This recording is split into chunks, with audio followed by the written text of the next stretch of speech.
Welcome to week 30 of Premier League predictions. And in today's video, well, I'm gonna predict all 10 games. So without further ado, let's get into the predictions.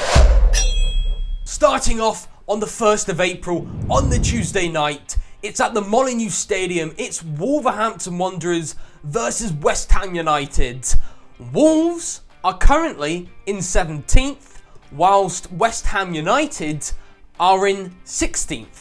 Although there is a massive 8-point gap separating them. And Wolves just beat Southampton 2-1. I say just, it was like a week ago now. But Wolves have properly solidified their position in the Premier League with that win over Southampton. They're definitely staying up, 100%. But West Ham United, they drew 1-1 against Everton. And Everton are in 15th. On the same points as West Ham, 34. And it is so tight in the Premier League. I cannot split these two sides. I really can. Wolves and West Ham. I cannot split the sides. Strat Larsen just got a brace of goals, whilst Bellegarde got a brace of assists. And I know it was Southampton, but not just that game they played well. They almost got a good point against Liverpool, only just about losing out. And multiple other games under Vitor Pereira, Wolves have done well, so I can't see them losing it. West Ham, I can't see them losing it. 2-2, Desmond Tutu between Wolves and West Ham. Literally, I cannot split them. Moving to a London derby, it is at the Emirates Stadium. It's the Gunners versus the Cottagers. Arsenal versus Fulham. The two teams I always mispronounce, as a lot of you know in the comments, as you always like to tell me. And both of the mispronunciations are going against each other. But which one would win? I've said this before, against any team in the Premier League, Fulham always have a close game, and they just beat Tottenham 2-0. Well-deserved win for Fulham, and they are cooking. They are a really good side. And the Gunners, yes, they have a really good spine in their team, from the goalkeeper to the midfield. But the striker, the attackers, that's where the spine falls off, because they're really good at progressing up the pitch, passing to one another really well, really quick, fluent football. But when it gets into the attacking scenarios, they don't do too well. And the only reason they managed to get a puny goal against Chelsea was because it was from a set piece.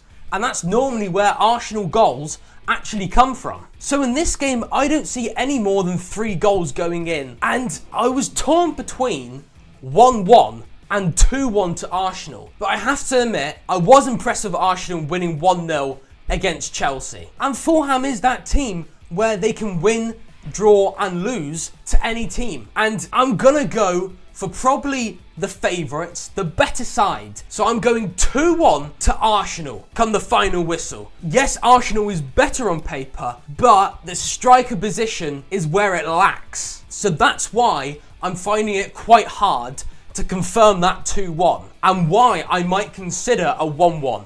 But I'm going to stick to 2-1 in this London derby between the two mispronunciation sides by me. It's to the City ground. It's Nottingham Forest versus Manchester United. And Manchester United, you could possibly go on and win the Europa League. That is a possible goal. And if you think about it, the last few games haven't been terrible. You got a point against Arsenal.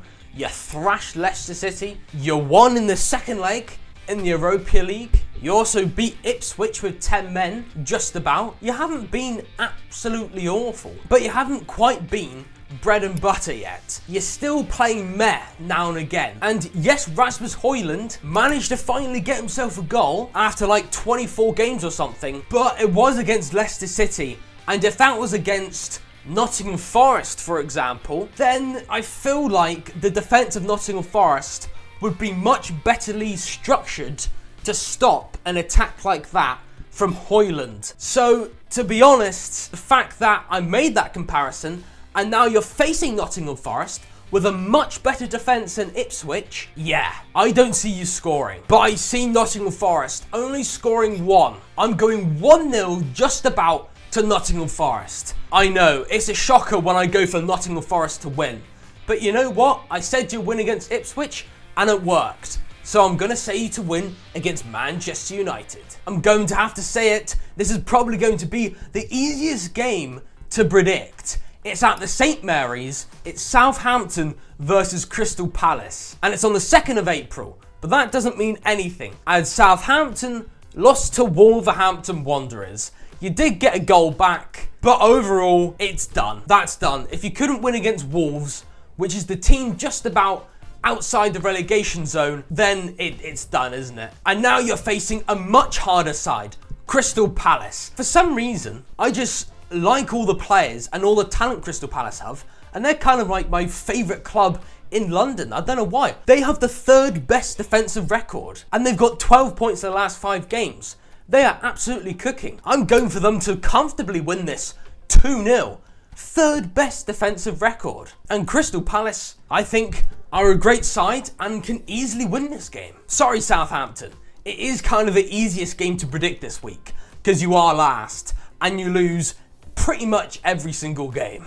Over to the Vitality Stadium, AFC Bournemouth versus Ipswich Town. Ipswich Town, I'm losing hope in you to stay up, and I'm gonna have to go with the obvious favourites. I'm gonna have to be logical. Bournemouth, they are a better team. They're currently higher up in the table. They're home in this game. And Ipswich, you lost again against Nottingham Forest. Although the goals you scored, I was quite impressed with. And again, I've said this multiple weeks, their recruitment doesn't feel like they've been doing terrible. And they don't look half bad at all in their games. But they just simply don't have the experience, I suppose, in the Premier League, because a lot of the core is from League One. And going against Bournemouth in that enclosed, roaring Vitality Stadium, yeah, I'm going to have to go Bournemouth 3-1. In fact, I'm going to go 4-1 to Bournemouth. Sorry, Ipswich, but Bournemouth attackers look really good. And it's not just the attack that helps out, Kirkes helps out. Like, the amount of crosses he gets into that box is crazy. Over to the Amex Stadium, Brighton and Hove Albion versus Aston Villa. Now, these two teams are in the top 10. They're quite close in the table. And Aston Villa, well, they haven't played a game for a while. Although they are still in the Champions League.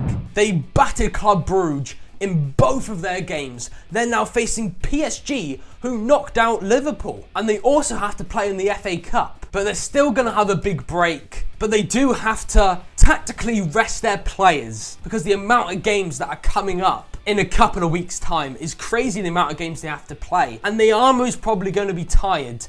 But against Brighton, it's kind of the start of loads of games that are coming up for them. So they're not going to be seriously tired out by the Brighton game. And Brighton, they are on fire. They are doing brilliant. They did get a 2-2 draw against Man City. Well-deserved 2-2 draw as well. And overall, their form, look at how good they are. But then I think Aston Villa, they're not looking too bad either. Like, it's one of these games where I cannot split the sides. I'm thinking if I go Aston Villa, I feel like, nah, Brighton look too good in recent time. I'm going to have to go Brighton. But then I'm thinking, Aston Villa, they don't look half bad. I'm going to have to go down the middle. I'm going for a 1-1 draw. Again, I just cannot split these two sides. But if I would go for a winner, I am edging to the home side Brighton, as they are on better form than Aston Villa and doing brilliantly. Moving over to St James's Park, it's Newcastle United versus Brentford. I've been keeping it in all video. Newcastle won a trophy. The last time I seen them win a trophy was the championship title,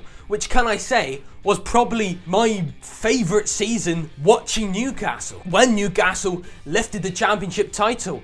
And now Newcastle can possibly qualify for Champions League because they've got a game in hand and they're currently in 6th and they've won a trophy. A trophy. It's very hard to comprehend. And if you're from an older generation, it's even harder to comprehend what's just happened because you've waited even longer to find this trophy if you're older than me. So I can't imagine what it's like if you're older than me and as a Newcastle fan. But Newcastle, I'm so hyped that Newcastle won. Dan Burn is so hyped that he's been called to the England team and got a clean sheet straight away and a win and won a trophy with Newcastle. The contrast between Newcastle's success in the last week or so and Liverpool's success is crazy. Liverpool, thumbs down. Newcastle, thumbs up. Brilliant. I mean, the positivity surely has to mean Newcastle win against Brentford. Surely. Sorry, Brentford. You may be starting to get some wins away from home, but against Newcastle with the roaring St James's Park, 2-1 to Newcastle United. Although I do have to admit, it's gonna be a tight game because Wissa and Mbwebu is working brilliantly to get some great goal contributions for their club. And I'm sure it's going to be a tight affair. But come on, Newcastle, let's go. Over to the Etihad Stadium, it's Manchester City versus Leicester City. Now, Manchester City, they drew 2-2 to Brighton and Hove Albion. And it wasn't a terrible draw because Brighton are looking amazing. It's an okay result for Man City. And Leicester City, surely, if Man United, of all teams, thrashed Leicester, Man City, you've got this in the bag. I'm going for another 3-0 loss towards Leicester. 3-0 to Man City. Very easy to predict this one. Surely Man City is going to be able to wipe the floor with Leicester. Just like Newcastle wiped the floor against Liverpool. Talking about Liverpool, it's at Anfield. It's Liverpool versus Everton. It's the Merseyside derby. Obviously, the last Merseyside derby was the last Merseyside derby that will be played at Goodison Park, and it was 2-2. It was exciting and thrilling with multiple red cards in that one. Late drama as well. And you know what? Liverpool being knocked out by PSG in the Champions League. Liverpool got absolutely bossed about by Newcastle in the Carabao Cup and lost out on that. Despite being at Anfield, in this game, the way Everton have been playing under David Moyes, you know what? I'm going to do it. The way Liverpool have been playing in the last couple of games, they've been falling off a bit. And Everton, they've been rising ever since David Moyes came in. So weigh it out, it probably comes to the middle where this is going to be a draw. Surely. 1-1 between Liverpool and Everton. It's another Merseyside derby. And Liverpool, they're going to be down in the dumps. Whilst Everton, they got a simple draw against West Ham. And they're definitely staying up. David Moyes is unbeaten in the last 8 or 9 games. Don't know the specifics. So yeah, why not? Everton to get a draw. They did last time they faced at Goodison Park in the reverse fixture. So why not again? 1-1. One derby to the next derby. It's a London derby. It's at Stamford Bridge. It's Chelsea versus Tottenham Hotspur. Now, in my opinion, Chelsea's looked a bit shaky. Especially Cole Palmer. He's going to dip down a bit. He missed that penalty, and I did hear Enzo Maresca saying he has been a bit ill, but at the moment it says that he's currently got a thigh injury. It says he's returning for this game, but I feel like he's going to be rusty, especially after Chelsea losing just before an international break 1-0 to Arsenal in another London derby. So they're going to be a bit down in the dumps. Cole Palmer isn't performing. They've got a few other injuries that supposedly might return for this game. And overall, I don't think they played particularly amazing. Other than against the lower teams like Leicester and Southampton, I don't think they're playing at all amazing. And facing Tottenham, I mean, thinking about it, if you ponder the question, what if Ange Postecoglou played Heung-min Son, Pedro Porro, so on and so forth, if he didn't make those changes to rest a few players, would have Tottenham benefited more? I would say yes. I don't know how much more. Maybe they would have recovered just one singular goal difference, or maybe they would have recovered an entire point. We will never know.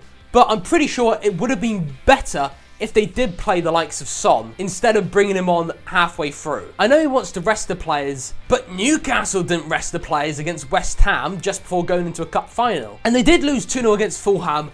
And just as I thought, Tottenham were getting back onto things. You know, they went through that spell where they won 3 in a row. They were getting clean sheet after clean sheet. They decided to lose 2-0 to Fulham. But you know what? Both these sides, I think, are equally being a bit meh in recent time, if you know what I mean. Tottenham still do look good now and again.